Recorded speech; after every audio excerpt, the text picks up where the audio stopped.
awestruck.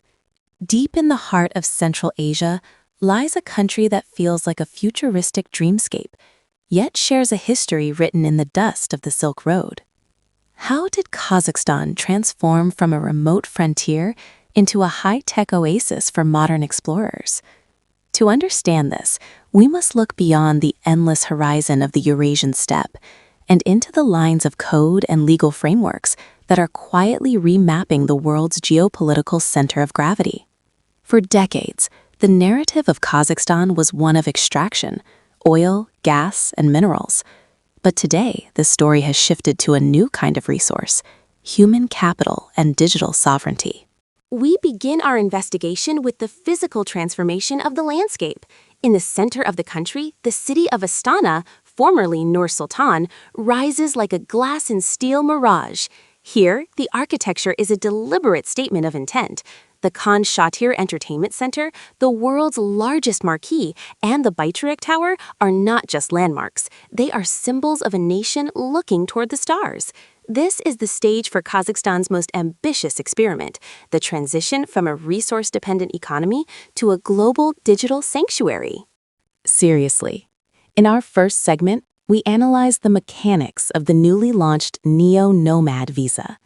In November 2024, the Kazakh government officially introduced the B121 category visa, branded as the Neo Nomad. This policy wasn't a sudden whim. It was a calculated move to capture the global liquid talent pool.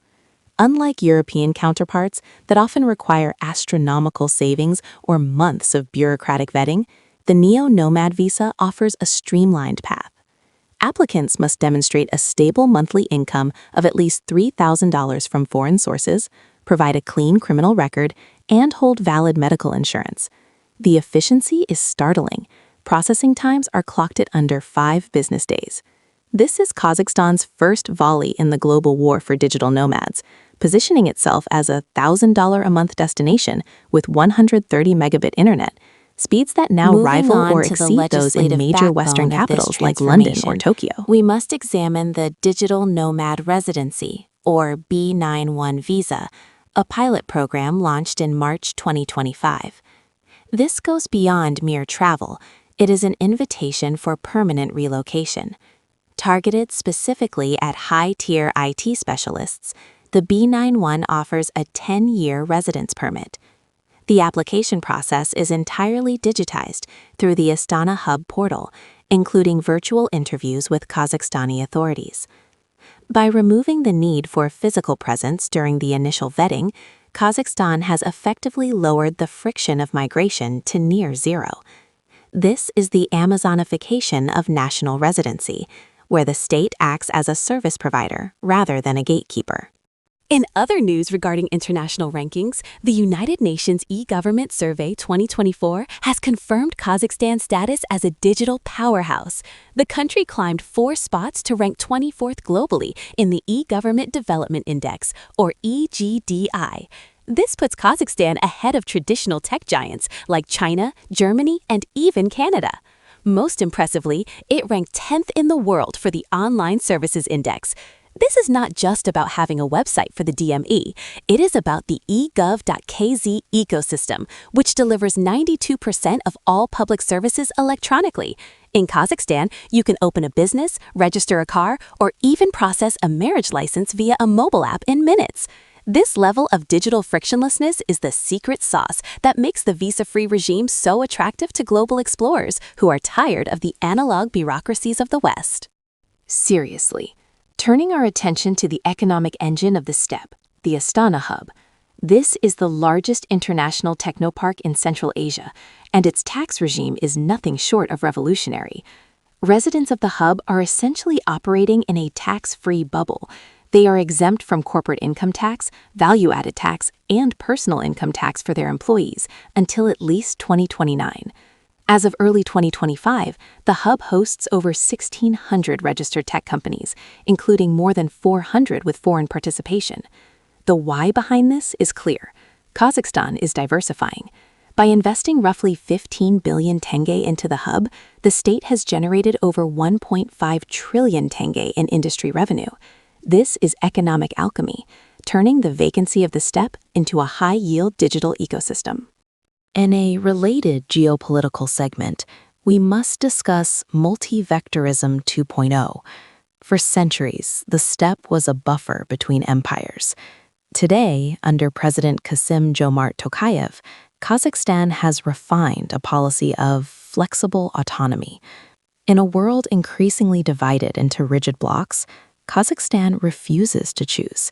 It maintains a strategic alliance with Russia via the CSTO, hosts massive Chinese investments through the Belt and Road Initiative, and simultaneously signs multi-billion-dollar agreements with the United States and Europe. In late 2025, a landmark deal with the U.S. brought $17 billion in investments in digitalization and critical minerals. This geopolitical dexterity ensures that the sanctuary remains stable, regardless of which way the global winds blow. Urgent. We now shift our focus to the Middle Corridor, formerly known as the Trans-Caspian International Transport Route. As traditional trade routes through northern Eurasia face unprecedented sanctions and volatility, the Middle Corridor has emerged as the essential bridge between the factories of China and the markets of Europe. By bypassing Russia and moving goods across the Caspian Sea, Kazakhstan is positioning itself as the Eurasian transshipment hub. This isn't just about rail and road, it's about digital logistics. The modernization of the port of Aktau and the integration of AI-driven supply chain management are turning the old Silk Road into a high-speed data and cargo highway. In terms of urban development news, the contrast between the two primary hubs, Almaty and Astana, offers something for every type of explorer. Almaty, the former capital, remains the cultural and creative heart, nestled at the foot of the Trans-Ili-Alatau Mountains. It is a city of leafy boulevards and high-altitude ski resorts, increasingly populated by remote workers, attracted by the low cost of living and high quality of life. Astana, conversely, is the laboratory of the future, a planned city built for the 21st century. The infrastructure in both cities is being rapidly upgraded to support the influx of Neo Nomads, with 5G rollout and co-working spaces becoming the standard rather than the exception. Furthermore, the launch of the Kaz-Ada mobile application in July 2025 marks a new era in migration technology. This app serves as a single digital gateway for electronic visas, electronic travel authorizations, and e-residency services. For citizens of the 48 countries currently exempt from visa requirements, including most of the EU, the US, and the UK, the process of extending a stay or transitioning to a work permit is now fully automated. This migration as a service model is a direct response to the global shift toward remote work and the borderless economy. Awestruck! Scientific and technological collaboration is also reaching new heights. In early 2024, Kazakhstan and Turkey signed a memorandum on AI and space activities, leveraging the historical significance of the Baikonur Cosmodrome. While Baikonur remains the world's first and largest space launch facility, the new focus is on satellite-driven IoT and Earth observation data to manage the vast agricultural resources of the steppe. Kazakhstan is using the same technology that put Yuri Gagarin into orbit to monitor soil moisture and optimize the Middle Corridor's logistics, merging the lore of the space age with the pragmatism of the digital age. To wrap up our deep dive, we must address the fundamental question: why Kazakhstan? The answer lies in the steppe's secret, a unique combination of vast geographic scale and microscopic digital precision. By opening its doors with an aggressive visa-free policy and a tax-free tech ecosystem, Kazakhstan has solved the 21st century puzzle of how a landlocked nation can become a global powerhouse. It is no longer a remote frontier. It is a high-tech sanctuary, a place where the history of the Silk Road meets the future of the Silicon Steppe. As the world becomes more fragmented, the ability to connect across boundaries becomes the ultimate currency. And right now, Kazakhstan is printing that currency in abundance. From the futuristic skylines of its cities to the silent code running its government, the transformation is complete. The steppe is no longer just a place to pass through. It is a destination.